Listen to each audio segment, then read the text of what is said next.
नमस्कार दोस्तों, पंजाब केसरी राजस्थान की राजनीतिक चर्चा में मैं आपका दोस्त और होस्ट राहुल आप सभी का बहुत बहुत स्वागत करता हूं।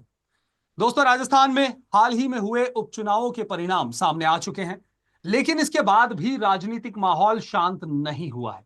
जनादेश मिलने के बावजूद सत्ता पक्ष और विपक्ष के बीच सियासी खींचतान लगातार जारी है। बयानबाजी, आंतरिक कलह और भविष्य की रणनीतियों ने इस सियासत को और हवा दे दी है। उपचुनाव के नतीजों को लेकर राजस्थान के प्रमुख दल, चाहे कांग्रेस हो, बीजेपी हो या आरएलपी पार्टी के नेता हो, सब बयानबाजियों में जुटे हैं और चुनावों को लेकर अलग अलग बातें जो हैं वो कह रहे हैं। रिजल्ट को लेकर यह परिदृश्य न केवल राजस्थान की राजनीति की जटिलताओं को उजागर करता है, साथ ही यह सवाल भी खड़ा करता है कि जनादेश मिलने के बावजूद सियासत क्यों खत्म नहीं हो रही। और मुद्दे पर चर्चा करने के लिए हमारे साथ जुड़ गए हैं तीन खास मेहमान। बीजेपी से हमारे साथ हैं प्रवक्ता सुमित श्रीमाल जी। सुमित जी, आपका बहुत बहुत स्वागत है। कांग्रेस प्रवक्ता के तौर पर हमारे साथ हैं राजेश कटारा जी। राजेश जी, बहुत बहुत स्वागत है सर चर्चा में। और आरएलपी प्रवक्ता के तौर पर हनुमान भाकर हमारे साथ जुड़ गए हैं। हनुमान जी, बहुत बहुत स्वागत है सर चर्चा में आपका। धन्यवाद। इस चर्चा को आगे बढ़ाएंगे, लेकिन उससे पहले आप तीनों ही मेहमानों से ओपनिंग नोट लेना चाहूंगा कि आखिर उपचुनाव के परिणाम तो आ गए, फिर भी सियासत जो है इस वक्त चरम पर है राजस्थान की। क्या वजह मानते हैं, क्या कारण मानते हैं? सबसे पहले सुमित जी। जी बिल्कुल। सबसे पहले तो मैं हमारे देवतुल्य कार्यकर्ताओं का और उस जनता का धन्यवाद करना चाहूंगा जहाँ जी राजस्थान में भजनलाल जी के नेतृत्व में उपचुनाव में इतिहास रच दिया। जी ऐसा पिछले कई वर्षों से ऐसा नहीं हो पाया था, लेकिन अगर इसके पीछे कारण जानने का प्रयास करते हैं तो 11 महीने के जो विकास के कार्य माननीय मुख्यमंत्री जी ने जो करके दिए हैं राजस्थान की जनता को, तो निश्चित ही जनता ने उस पर बिल्कुल मोहर लगाई है। और बिल्कुल। और सियासत की बात करें तो सियासत की बात ऐसी है निश्चित ही कि जिस प्रकार से जहां जमानत जब्त हो गई आपके खींवसर में, और दौसा में अगर बात करें तो बिल्कुल जहां पर बिल्कुल मात्र 2300 वोटों का जी अंतर रह गया, वहां भी अगर आप देखें तो पिछली बार की तुलना में वोटों का प्रतिशत या वोटों का अंतर, काफी जो अंतर था वो घट गया। तो मैं समझता हूँ भारतीय जनता पार्टी सातों की सातों सीटों पर बिल्कुल जीत हुई है। और कहीं ना कहीं अगर आप देखें तो निश्चित ही दौसा पर सचिन पायलट की बिल्कुल जबरदस्त करारी हार है। और भजनलाल जी के नेतृत्व में जो जनता ने मोहर लगाई है उसके लिए जनता का मैं बहुत बहुत धन्यवाद। जी।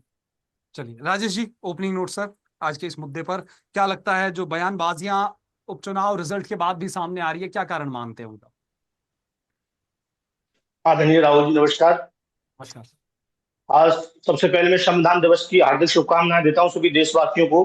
जी आज संविधान दिवस है, जिस संविधान की वजह से आज देश में प्रधानमंत्री चुनता है, मुख्यमंत्री चुनता है, एमएलए चुनते हैं, एमपी चुनते हैं, और हम आज स्वतंत्र हैं। स्वतंत्र एजेंसियां आज हम लोग खुले में सांस ले रहे हैं, तो एक संविधान की ही वजह से है।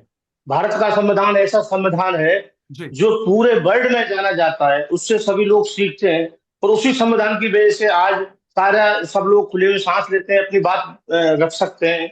तो ये संविधान मैं दिवस की बहुत बहुत बधाई और शुभकामना देता हूँ सभी प्रदेशवासियों को, देशवासियों को। दूसरा, चुनाव हो गया, उपचुनाव हो गया, हार जीत होती रहती है, जी परंतु ये कैडर बेस जो पार्टी बीजेपी अपने आप को कहती है कि हमारे यहाँ जो कुछ कर देते हैं वो सर्वमान्य होता है, उन्हीं के कैडर बेस नेता और मंत्री ने ये बोला कि मेरे ही कार्यकर्ताओं ने या मेरे ही लोगों ने मेरी पीठ में छुरा घोंपा। कल शंकर लाल शर्मा जी थे, पूर्व विधायक हैं बीजेपी के 2 साल से, उन्होंने ये बोला कि भाई मुझे तो पूछा ही नहीं गया, मुझे तो जी बुलाया ही नहीं गया। तो ऐसा क्या ऐसा हुआ कि किरोड़ीलाल मीणा जी के पीछे पूरी कैडर बेस पार्टी पड़ गई और उनको चुनाव हरा दिया वहां से? वो इस बात को बोल रहे हैं, ये इतनी बगावत हो गई इस तरह से। भाई उनसे क्या खतरा था बीजेपी को? क्या उनको जी क्या दरकरार करना चाहते हैं इस पार्टी से? पहले 4 महीने हो गए उनको इस्तीफा दिए हुए, इस्तीफा ना मंजूर कर रहे, ना उनको बोल रहे आप मंत्री हैं, ना बोल रहे आप मंत्री नहीं है। तो इस तरह की जो संविधान में जनता ने उनको जिता के भेजा है, ठीक है, जनता की सेवा करने का उनको मौका मिला है और जनता की सेवा करनी चाहिए। आपदा राहत मंत्री भी है वो। इतनी आपदा आई राजस्थान में, बाढ़ पीड़ित थे, बरसात भी, अतिवृष्टि भी हुई, उसके बाद में अब जनता भटक रही है, किसके पास जाए किसके पास नहीं जाए। चुनाव जीतना हारना अलग तरह की बात है, जीतते हारते हैं। हमने भी 75 साल शासन किया है पूरे भारत के अंदर, हमारे यहाँ कभी इस तरह की कोई बात नहीं हुई। तो इनको भी कभी तुलना सचिन पायलट जी से करते हैं, कभी अशोक गहलोत जी से करते हैं, तुलना का कोई बात नहीं। जनता माई बाप है, जनता फैसला देती है अपना, जिसको देती है आशीर्वाद देती है वो चुनाव जीतता है। हो सकता है कल पिछली बार हमारी भी सरकार थी, ये जी लोग विपक्ष में बैठे थे, तो तब किसको किसको कहेंगे? परंतु जो आपस में जिस तरह की खींचातानी चल रही है, इतने बड़े कैडर बेस नेता किरोड़ीलाल मीणा जी वो आज ये बोलना पड़ा कि मेरे लोगों ने मेरी पीठ में छुरा घोंपा। तो ये थोड़ा ठीक नहीं है, जनता में भी गलत मैसेज जाता है। भाई सरकार है आपकी, सरकार चलाइए और जनता की जो सुख सुविधा है उन पर ध्यान दीजिए। जी राहुल जी। जी चलिए, Hanuman ji, opening note sir, क्या कहेंगे? जी देखिए, इस बार जो उपचुनाव हुए हैं, एक तरफ आरएलपी चुनाव लड़ रही थी, दूसरी तरफ कांग्रेस और बीजेपी ने मिलकर हमारे खिलाफ चुनाव लड़ा, और सरकारी मशीनरी का जमकर दुरुपयोग करने के बाद भी जी आरएलपी ने लगातार संघर्ष किया और 15,000 वोट पिछली बार से इस बार हमने अधिक लिए, और जनहित के मुद्दों को लेकर हम जनता के बीच रहे। और जो चुनाव, इस बार का चुनाव और रिजल्ट के बाद के हालात देखें तो सरकार, भाजपा सरकार के बड़े बड़े नेता किस तरह के बयान दे रहे हैं, ये ऐसा लगता है कि इनको जिंदगी में पहली बार जीत मिली है। बाकी ऐसे जिन मुद्दों पर उन्हें बोलना चाहिए, पेपर लीक, बजरी घोटाला जी और कई सारे, बिजली नहीं मिल रही है, जिन मुद्दों पर बोलना चाहिए उन मुद्दों पर तो एकदम साइलेंट बैठे, और जो मुद्दे काम के नहीं है, जिनकी कोई वजूद ही नहीं है, ऐसे हवा में बातें कर रहे हैं। ऐसा लगता है कि इनको पहली बार जीत मिली है। जी बाकी हमने, हमारी पूरे कार्यकर्ताओं ने, पूरी आरएलपी की टीम ने अच्छा प्रदर्शन किया, और पिछली बार की बजाय इस बार हमने 15,000 वोट प्लस किए।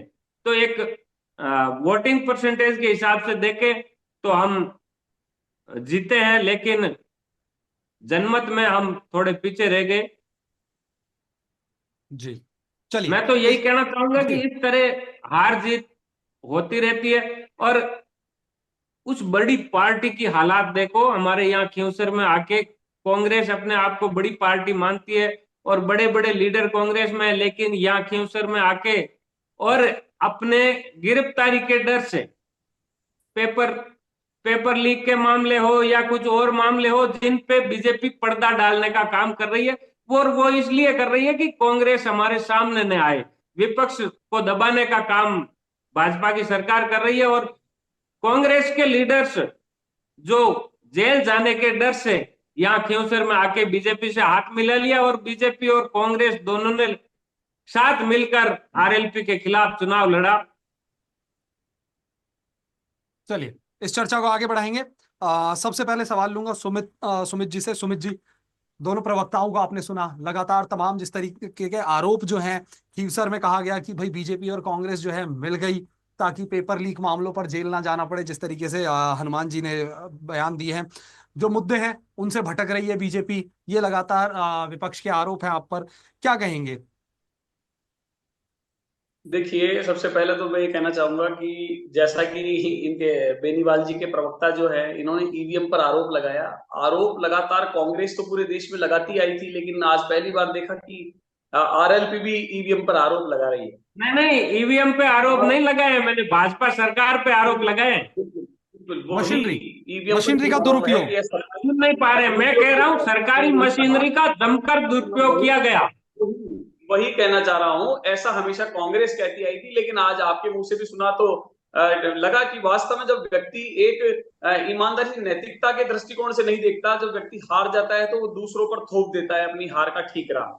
लेकिन मैं ये कहना चाहूंगा कि जैसा भी हमारे कांग्रेस के प्रवक्ता जी भी कह रहे थे कि खींचतान ये भूल गए कि 2018 से 23 में और अभी भी लगातार, अगर आप ये जो सीट हारने के पीछे कारण है, तो विकास के अलावा जो कांग्रेस की खींचतान है वो निश्चित रूप से इसके लिए उत्तरदायी है। इनको बता दूं, ये सीट के लिए पिछले 5 साल तक लगातार ये लड़ते रहे, ये इस बात को भूल गए। खींचतान तो एक दूसरे को नकारा निकम्मा कहते रहे, ये भूल गए। और राजस्थान में आज जो स्थिति है 2023 के बाद, पहले तो राजस्थान में कांग्रेस में 2 ही गुट हुआ करते थे, लेकिन आज 3 गुट बनके तैयार हैं, जनता के सामने हैं। इनके बेनीवाल जी ने ही बयान दिया था कि इनका गठबंधन कांग्रेस से हो रहा था, लेकिन गोविंद सिंह डोटासरा के कहने से ये गठबंधन नहीं हुआ। ये आपके ही नेताओं के बयान थे, ये हमारा बयान नहीं था। तो मैं आपको बता देता हूं कि खींचतान में तो कांग्रेस नंबर 1 पे रही है, 3 गुटियां लगातार बने हुए हैं। हनुमान जी बेनीवाल जी के जो बयान थे वो इसको बिल्कुल साक्ष्य रूप से बिल्कुल क्लियर सामने दिख रहे हैं। अब ये दूसरे के कंधे पर रखकर बंदूक चलाना चाहें तो ये क्लियर हो गया बिल्कुल राजस्थान की सियासत में कि हनुमान बेनीवाल जी हमेशा गठबंधन करके जो सीट लाते थे, लेकिन अपने दम पर वे सरकार या सीट नहीं ला सके। आज हनुमान बेनीवाल जी की पार्टी का बिल्कुल आरएलपी का विधानसभा से अस्तित्व खत्म हो गया है। जी और हमारे भाई कह रहे थे कि कांग्रेस और बिल्कुल किस तरीके से हमारे यहाँ कुछ नहीं होता, ये भूल जाते हैं अपनी खींचतान को। और कांग्रेस की जितनी बुरी स्थिति यहाँ हुई है, आप देखिए एक जगह तो इनकी जमानत जब्त हो गई, ये कहने लायक भी नहीं रहे। ये क्या, अगर कुछ काम करते ना थोड़ा सा, ये कहते हैं कि हमको विपक्ष में भी नहीं बैठने दिया जाता, लेकिन विपक्ष में बैठने के लिए व्यक्ति को कम से कम काम नहीं तो सत्य तो बोलना चाहिए। लेकिन ये सत्य की राह पर भी कभी नहीं चलते और इनका झूठ और दोगला चरित्र कांग्रेस का जनता जान चुकी है। और उसका परिणाम निश्चित ही राजस्थान में 2023 में भी दिया और 2024 में बिल्कुल इस उपचुनाव में इतिहास रचते हुए माननीय मुख्यमंत्री भजनलाल शर्मा जी के विकास के कार्यों पर जनता ने मोहर लगाई है। मैं इस बात को स्वीकार करता हूं कि निश्चित ही राजस्थान में 2 बड़े नेताओं की सियासत हमेशा के लिए बिल्कुल खत्म होती नजर आ रही है। जहां 7 की बात करें तो दौसा सीट पर जो मार्जिन घट करके बिल्कुल 2000 के करीब रह गया, तो सचिन पायलट को बिल्कुल इस पर आकलन करना चाहिए। और खींवसर में जहां जमानत जब्त हो गई और हनुमान बेनीवाल जी को भी देखी जो विधानसभा से अपना अस्तित्व खत्म कर चुके हैं। कहीं ना कहीं निश्चित ही जब जनता सिर्फ वोट बैंक की राजनीति के लिए नहीं है, जब व्यक्ति सत्ता में बैठता है तो माननीय मुख्यमंत्री भजनलाल शर्मा जी के नेतृत्व में जिस प्रकार से कार्य हुए हैं और हमारे प्रदेश अध्यक्ष जी मदन राठौड़ जी के नेतृत्व में जिस प्रकार से संगठन हमारा सक्रिय है, एकजुट है, इन सभी चीजों के परिणाम मिले हैं आदरणीय। और बिल्कुल जनता के सामने आज चलिए परिणामों के लिए मैं जनता को धन्यवाद ज्ञापित जी बिल्कुल सुमित जी, ये तो विपक्ष के सवालों का जवाब दिया। साथ ही शंकर लाल शर्मा को लेकर जिस तरीके की बयानबाजियां जो है निकलकर सामने आ रही है, दौसा सीट को लेकर उन्होंने कहा कि जनरल सीट है, एससी एसटी को टिकट दिया तो यही होना था। उसके अलावा भी किरोड़ी लाल मीणा को लेकर उन्होंने काफी कुछ बयान दिए हैं, उसको लेकर क्या कहेंगे? देखिए ये बयान अभी बिल्कुल मैंने तो कहीं देखे नहीं है, लेकिन फिर भी मैं बताना चाहूंगा कि भारतीय जनता पार्टी का जो संगठन है वो एक निष्ठावान कार्यकर्ताओं का संगठन है, एक अनुशासित रूप से संगठन है। हम राष्ट्रवाद के लिए कार्य करते हैं, हम हिंदुत्व के लिए कार्य करते हैं। हमारा कार्यकर्ता कभी ऐसा बोलता ही नहीं। लेकिन कांग्रेस की बात करें तो यहाँ परिवारवाद की राजनीति करते हैं। इन्होंने लेकिन हमारे सर प्रधानमंत्री ये नरेंद्र बयान तो मोदी ऑन जी को रिकॉर्ड कहा है है सर। कि सत्ता को यदि कोई एटीएम समझता है तो वो कांग्रेस है, इनका जो शाही परिवार है वो है। लेकिन मैं कहना चाहूंगा शंकर लाल शर्मा जी बिल्कुल हमारे कार्यकर्ता हैं, किरोड़ी लाल मीणा जी, जगमोहन मीणा जी बिल्कुल लगातार। और अगर ऐसा नहीं होता, लॉजिकली बताता हूं बिल्कुल आदरणीय, तो ये मार्जिन आज सिर्फ मात्र 2300 का नहीं रह जाता। जनता को जिस प्रकार से झूठा बरगलाने का जिस प्रकार से कांग्रेस हमेशा से कार्य करती आई है, लेकिन जी आज परिणाम जो सुखद मिले हैं राजस्थान को, वो निश्चित ही भजनलाल जी के नेतृत्व में और संगठन के लिए मैं बिल्कुल मदन राठौड़ जी के लिए इसके लिए ये उत्तरदायी है। और जनता का और कार्यकर्ताओं को मैं बहुत बहुत धन्यवाद ज्ञापित। जी चलिए राजेश जी क्या कहेंगे? तमाम आरोप जो है बीजेपी प्रवक्ता की तरफ से जो बातें निकलकर सामने आई उनका भी जवाब चाहूंगा। साथ ही लगातार आरएलपी के साथ गठबंधन को लेकर जिस तरीके से आरएलपी भी लगातार इस वक्त कांग्रेस के ऊपर हमलावर है, खीवसर में जो हार हुई है कनिका बेनीवाल की, उसके बाद जिस तरीके की बयानबाजियां जो है लगातार आरएलपी की तरफ से आ रही हैं, उसको लेकर भी क्या जवाब देंगे आप, क्या कहेंगे? देखिए राहुल जी, मैं बीजेपी प्रवक्ता सुमित भाई से कहना चाहता हूँ, शंकर लाल जी शर्मा के बयान को कह रहे हैं मैंने तो पढ़ा ही नहीं। भाई आपने नहीं पढ़ा तो इसका मतलब ये थोड़ी बयान नहीं दिया उन्होंने। उन्होंने बयान दिया है, ऑन रिकॉर्ड बात है, आपको भी पता हो राहुल जी बयान दिया है कि नहीं दिया उन्होंने। किरोड़ी लाल मीणा जी ने भी ये बयान दिया कि अपनों ने मेरे अंदर सुराख होगा, ये भी ऑन रिकॉर्ड बात है। आप ऑन रिकॉर्ड बात को कैसे कैसे ठुकरा सकते हो राहुल सुमित जी? आप कैसे कैसे ठुकरा सकते हो आप बात को? उस बात का जवाब तो दीजिए। उन्होंने कहा है, मुझे पूछा तक नहीं गया, उन्होंने कहा है भाई जनरल सीट पे एससी एसटी को टिकट देते बिल्कुल हो, शंकर आप लाल कैसे शर्मा का चुनाव जीते हुए, बिल्कुल मुझे बिल्कुल कोई घर बयान है पूछने सर, नहीं ये आया, ऑन तो ऑन रिकॉर्ड है। रिकॉर्ड बात है। साथ ही उन्होंने ये भी कहा था किरोड़ी लाल मुझे बुला लेते तो उनका हाजमा खराब नहीं हो जाता। तो तमाम कई तरीके के बयान आए हैं उनकी तरफ से। तो ये ऑन रिकॉर्ड बात है, इसको स्वीकारने में क्या दिक्कत है? बयान दिया था, उसका जवाब दिया, जवाब नहीं है वो अलग बात है। आप बोलना नहीं चाहते उस पर, आपको बोलने की परमिशन नहीं है, जवाब दिया बाकी बयान दिया है ना। उन्होंने। ये तो सब सबने देखा है सुमित जी, ठीक है। वो कैडर बेस्ड पार्टी बार बार कहने के कोई, अब इस अगर इस तरह के बयान आते तो कैडर बेस्ड राजेश पार्टी जी कहने से आप हकदार नहीं है। राजेश जी कि जहां पर मेरा आपसे बागी सवाल खड़े है हो। कि जी सुमित जी, राजेश जी मेरा आपसे सवाल है कि आरएलपी खीवसर में गठबंधन की, आपने लोकसभा चुनाव में गठबंधन था आपका आरएलपी के साथ, उपचुनाव में गठबंधन नहीं हो पाया, सफल नहीं हुआ, क्या कुछ कारण रहे वो एक अलग बात है। लेकिन खीवसर में कनिका बेनीवाल की जो हार हुई है उसके बाद से लगातार आरएलपी भी कांग्रेस पर हमलावर है, कह रही है कि कांग्रेस ने बीजेपी को समर्थन दे दिया। देखिए, आरोप प्रत्यारोप चलते हैं, पार्टी का लगाने का काम है, कोई भी लगा सकता है आरोप प्रत्यारोप। और गठबंधन एक अलग तरह का मामला है। गठबंधन में दोनों पार्टियों की रजामंदी होती है तब गठबंधन होता है। कई बार कई जगह गठबंधन पहले हो जाता है, बाद में नहीं होता। ये अलग तरह का मामला है। और अपना सोचने का विवेक है, विचार है, भाई कोई किस तरीके से क्या सोच रहा है, वो उसके हिसाब से अपनी बात बात बोलता है। और वो बोलते हैं, उसमें कोई बुराई भी नहीं है। हमें जो दिखता है हम बोलेंगे। करोलाल मीणा जी को दिखा, वो उन्होंने बोला, पार्टी के खिलाफ भी बोला उन्होंने। ये तो हनुमान बेनीवाल जी हमारी पार्टी के खिलाफ बोल रहे हैं, तो कोई कोई गलत नहीं है, क्योंकि वो तो दूसरी पार्टी के खिलाफ बोल रहे हैं। परंतु अपनी पार्टी के खिलाफ कोई बोले, वो सोचनीय और विचारणीय विषय है। दूसरा, अब ये जो 6 सीट जो खाली हुई है, अभी 7 सीट खाली हुई थी, 6 जो है वो हमारे ही सांसद थे। इससे पहले हम ही जीते, आज भी हमें हमारे ही सांसद है उसके अंदर। भाई इन्होंने कौन सा गढ़ जीत लिया, कौन सा नरेंद्र मोदी जी का विकास था जो वो सारी सीट हार गए। सांसद तो आज भी हमारे ही है, वो हमारे ही सांसद। एमएलए भी वो हमारे ही थे, वही एमएलए लड़े, वही सांसद बने, और अब अभी भी वही सांसद है। उसके बाद अगर ये इस बार जीत गए, सरकार है, जनता को काम कराना होता है, इस वजह से अगर जीत भी गए तो क्या भाई लूटना चाहते हैं। 2 बार तो हम कंटिन्यू हम ही जीत रहे हैं वहां से, इसीलिए तो सीट खाली हुई कि हमारे जो विधायक थे वो सांसद बन गए। तो ये कोई बहुत बड़ा काम नहीं है। मैसेज अगर देना है, अब सरकार ने दौसा सीट को अपनी अहम सीट बना ली थी, उस सीट पर जनता ने दिखा दिया कि गलत फहमी में ना रहे, हम आपको वोट नहीं दे रहे, हम मजबूरी में वोट दे रहे हैं बीजेपी के लिए, क्योंकि सरकार थोड़ा काम कराना है हमें। तो विचार कांग्रेस को नहीं, रामगढ़ विचार सीट को लेकर बीजेपी को क्या करना कहेंगे सर चाहिए। राजेश जी? रामगढ़ सीट पे कांग्रेस लगातार कॉन्फिडेंट थी कि रामगढ़ सीट तो हमारी है ही है। देखिए, कॉन्फिडेंट तो सारी सीटों पर होते हैं, और काम भी किया बहुत अच्छे से, हमने चुनाव भी लड़ा, जी। ऐसा नहीं है। परंतु ये जनता जनार्दन है, मैंने पहले ही कहा कि जनता का थोड़ा सॉफ्ट कॉर्नर रहता ही है सरकार के पक्ष में। लोगों को तो काम जनता ने कराने होते हैं। कांग्रेस को सर कोई अगर सरकार बढ़ने विधानसभा बिगड़ने चुनावों वाली में बात जनता ने होगी कांग्रेस यहाँ। को नकारा। लोकसभा चुनाव जो है उसमें बीजेपी ने जीत हासिल की। उपचुनावों के अंदर कांग्रेस का रिकॉर्ड जो रहता था लगातार कि उपचुनाव में अच्छा परफॉर्मेंस कांग्रेस पिछले कई सालों से करती आ रही थी, वो भी अब जनता ने उसको भी नकार दिया। कांग्रेस ने उपचुनाव में भी कांग्रेस को नकारा। तो तमाम लगातार जनता जिस तरीके से कांग्रेस को नकार रही है, क्या कहेंगे? देखिए, कांग्रेस को नहीं नकारा, इससे पहले आप देखिए ना, सांसद तो हमारी ही हुआ, अभी भी सांसद हमारी। सांसद तो 8 सीटों पे कॉन्स्टिट्यूंसी पे एक जी। सांसद बनता है, तो हमारे ही हुआ। तो इससे पहले भी चलिए। हमारी विधायक थे वहां पे। जी। तो चलिए ऐसा नहीं है कोई नकार दिया, नकारने वाली बात कैसे है, आप बताइए। आप जी। इतनी सारी जहां भी चुनाव हुआ है, कांग्रेस के सांसद ही वहां पे सारे सारे। तो चलिए। नकारने वाली बात नहीं है। और बिल्कुल आरोप बिल्कुल। प्रत्यारोपों को छोड़कर के राहुल जी, बीजेपी को चाहे जल प्रबंधन हो, चाहे बिजली प्रबंधन हो, चाहे आपदा प्रबंधन हो, उस पर ध्यान देना चाहिए, जिससे जनता त्राह त्राह में चाहिए। चाहे लॉ एंड ऑर्डर की धज्जियां उड़ रही है, उस पर ध्यान देना चाहिए। बदरी माफिया है, लूट मार चल रही है, तमाम मर्डर हो रहे हैं, महिलाओं के साथ अत्याचार हो रहे हैं, दलित विरोधी काम चल रहे हैं। तो इस तरह से ये चीजों पर, लॉ एंड ऑर्डर पे अपनी पकड़ बनाए। और अब जनता को कुछ जो 5 साल के लिए दिया है, आरोप प्रत्यारोप आपस में ना लड़े, आपसी लड़ाई को बंद करके और कांग्रेस को कोसने के बजाय इनको जनता के हितों के काम करने चाहिए। जी। जी राहुल चलिए। जी। जी हनुमान जी, आपका रुख करूंगा सर। जिस तरीके से राधा मोहन अग्रवाल पर हनुमान बेनीवाल का जो स्टेटमेंट आया था अभी हाल ही में कि जूते मारने चाहिए, उसको लेकर क्या कहेंगे? देखिए, ये हार की अगर टीस तो नहीं है अनर्गल कहीं खींवसर में? अगर अनर्गल बयानबाजी अगर कोई करता है तो उसको क्या मिलेंगे? जूते ही मिलेंगे।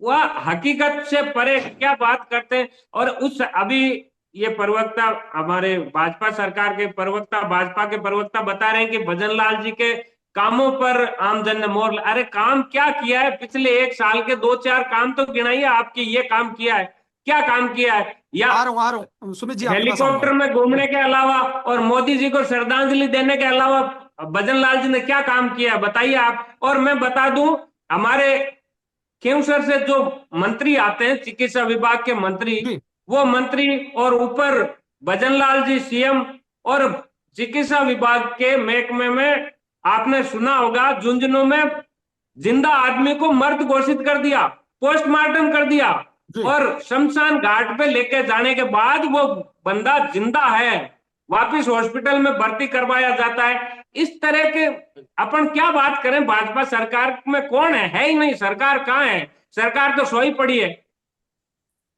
जी हनुमान जी, लेकिन मेरा सवाल है, जो बयानबाजियां इस वक्त हनुमान बेनीवाल की तरफ से लगातार निकल के आ रही है, चाहे हम लगातार ये जूते मारने वाली राधा मोहन अग्रवाल को बात हो, या इससे पहले एसडीएम अमित चौधरी वाला जो नरेश मीणा थप्पड़ कांड जो हुआ उस दौरान उनके जो स्टेटमेंट हो कि एक ही क्यों मारा, दो तीन मारने चाहिए थे, तो ये इस तरह की बयानबाजियां आप कितनी एक्सेप्टेबल मानते हैं आज के समय में? नहीं, मैं ये कहता हूं, अगर जी यही अधिकारी आमजन को, किसान को लात जी। मारते हैं, तब ये सरकार अपने बयान क्यों नहीं देती कि इन अधिकारियों को ध्यान रखना चाहिए? अधिकारी किनके हैं? जनता, अधिकारी जनता अगर के काम लिए नहीं ही कर रहा है तो अधिकारी क्या है। थप्पड़ अगर मारना सॉल्यूशन है? अगर आमजन नहीं है तो अधिकारी क्या कर लेंगे? जी अधिकारी अगर आमजन से सही बात करेंगे तो कौन थप्पड़ जी मारेगा, कौन उनको कुछ कहेगा? लेकिन अधिकारी जब थप्पड़ लगती है तब अधिकारी चिल्लाते हैं कि हमारे साथ ये हो गया, वो हो गया। लेकिन आमजन के साथ जब होता है तब ये अधिकारी चूं तक नहीं करते हैं कि हनुमान जी, आमजन लेकिन थप्पड़ मेरा खाने सवाल के यहाँ लिए फिर पैदा आपसे हुआ वही है। है, क्या कई थप्पड़ बार और मैंने जूते देखा मारना है एसडीएम सॉल्यूशन ने है किसी भी बात किसान का? को लात मार दी। जी, मेरा सवाल आपसे फिर वही है, क्या थप्पड़ और जूते मारना समाधान मानते हैं आप किसी भी चीज का?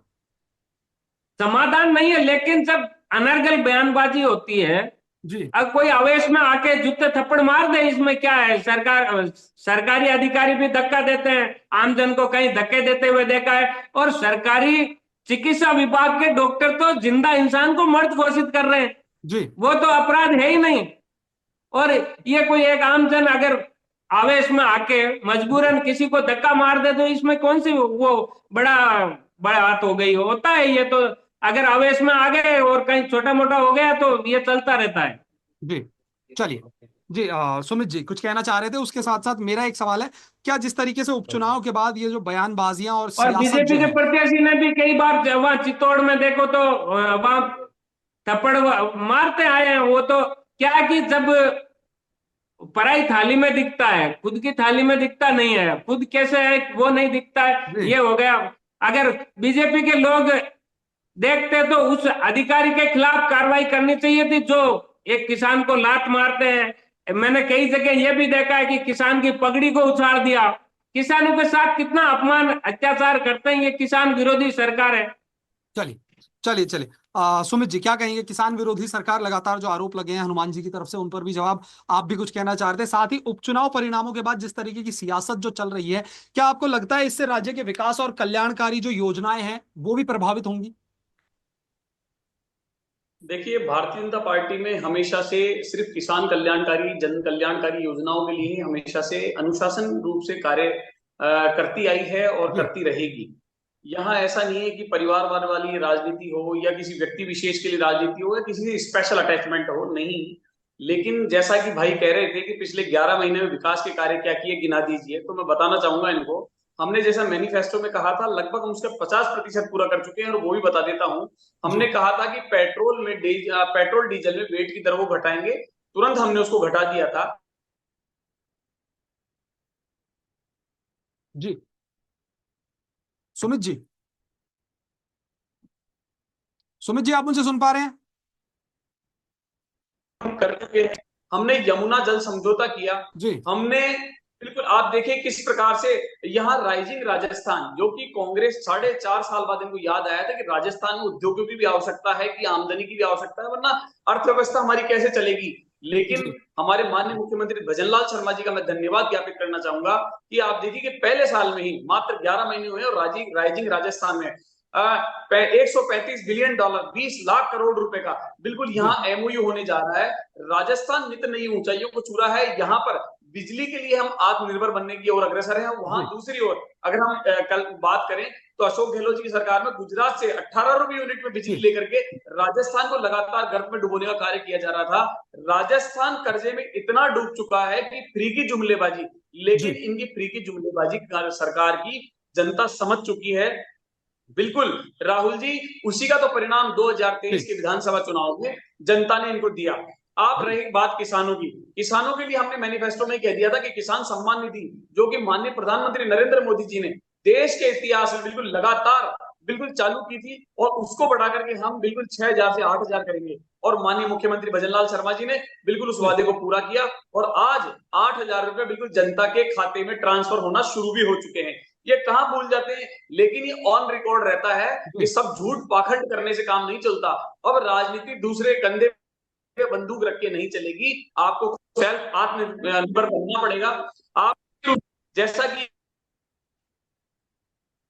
कह रहे थे कि पेपर लीक, मैं बताता हूं कि राजस्थान के इतिहास में आज तक पेपर लीक जिस प्रकार से कार्रवाई हुई, राजस्थान के अभी तक के इतिहास में इस प्रकार की कभी कार्रवाई नहीं हुई जहां 200 से ज्यादा गिरफ्तारियां हुई हो।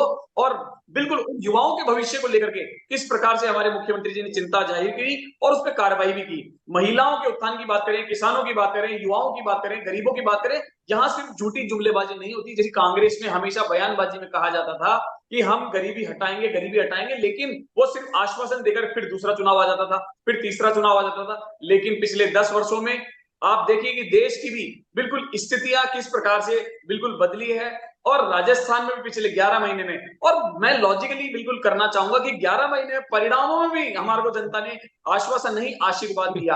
अगर ये हम गलत होते जी जल्दी तो अपनी बात रखिए सर, समय थोड़ा कम है। जी जी मैं राहुल जी यही कहना चाह रहा हूं कि भजन लाल जी के नेतृत्व में जो विकास की गंगा बही है, हमने जो कहा था वो 50% पूरा किया। इसी को लेकर के हम 7 में से 5 सीटें जीते हैं।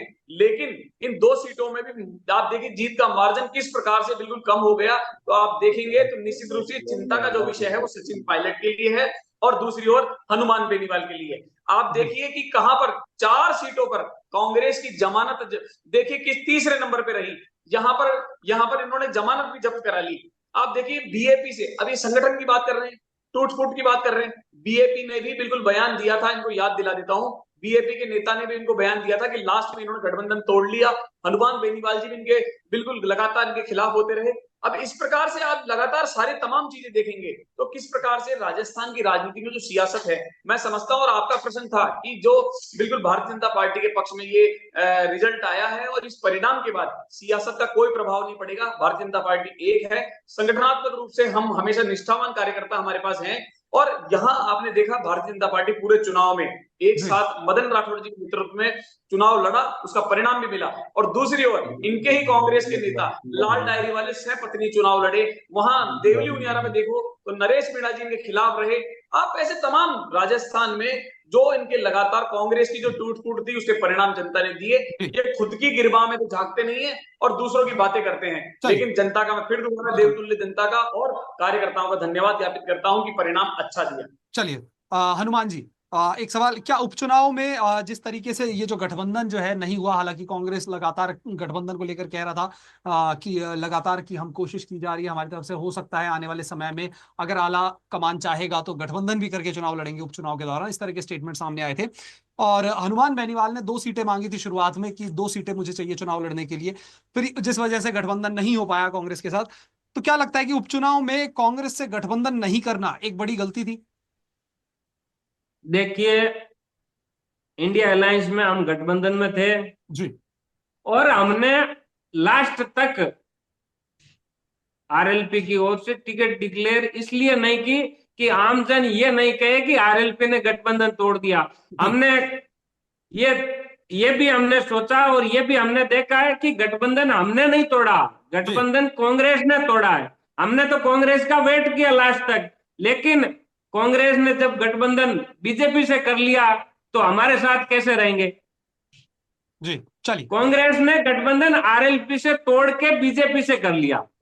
जी और चलिए, बीजेपी के प्रवक्ता जी को मैं ये कहना चाहूंगा, आपकी पार्टी को तो खिंवसर में कैंडिडेट ही नहीं मिला, वो तो हमारी पार्टी से चोरी करके कैंडिडेट लेके गए। हमारी पार्टी का प्रत्याशी था, हमारी पार्टी का व्यक्ति था जिनको ले जाके इन्होंने टिकट दिया, और ये कह रहे हैं कि किसी दूसरे के कंधे पे बंदूक।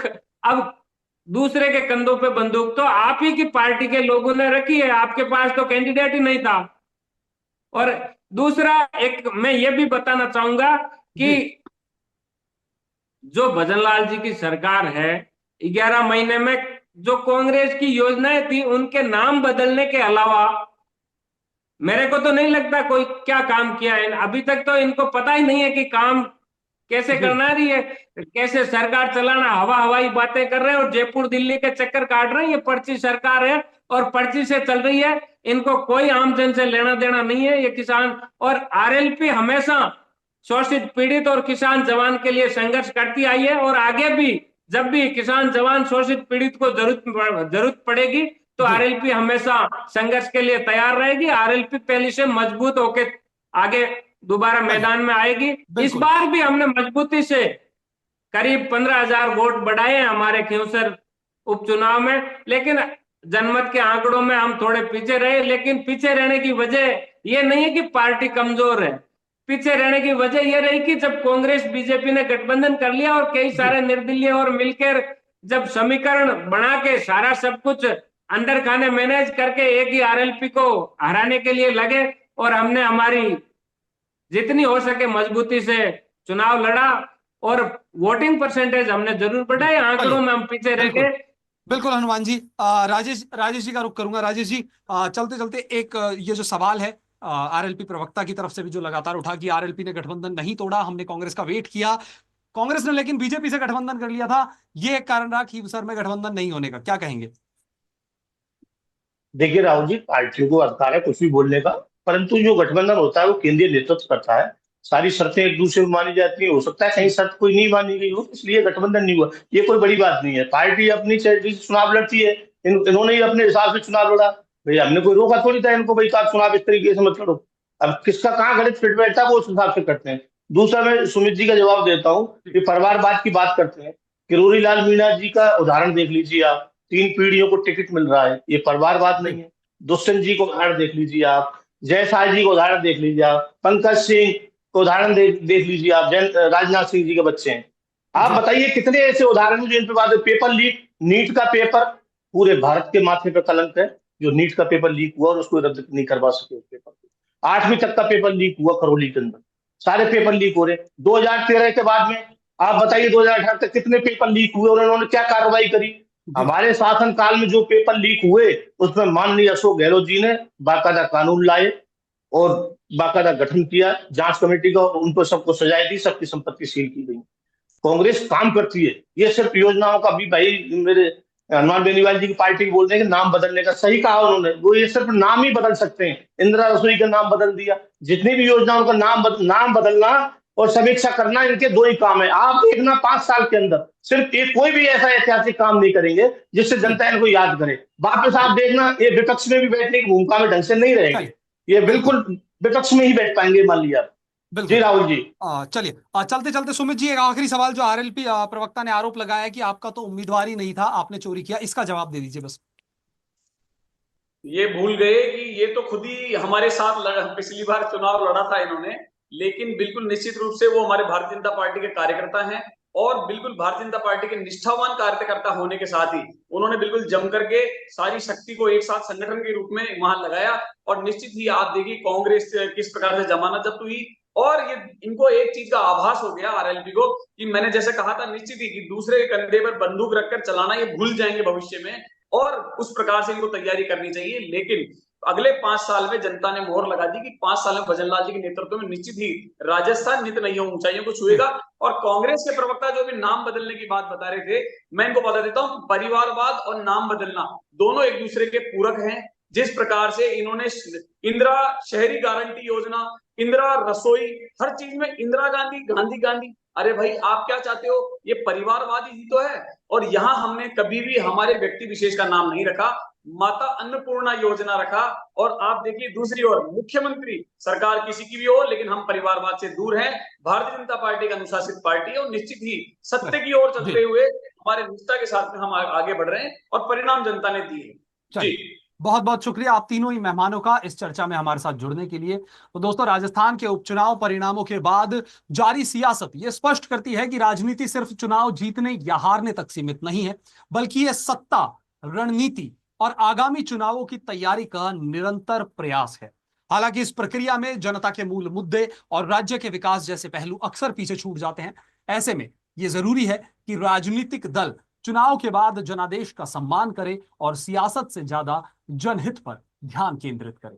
लोकतंत्र तभी सशक्त हो सकता है जब राजनीति केवल सत्ता तक सीमित ना रहे, बल्कि समाज और राज्य की बेहतरी का माध्यम बने। तो दोस्तों, फिलहाल के लिए इस चर्चा में इतना ही। मुझे और हमारे तीनों मेहमानों को दीजिए इजाजत। नमस्कार।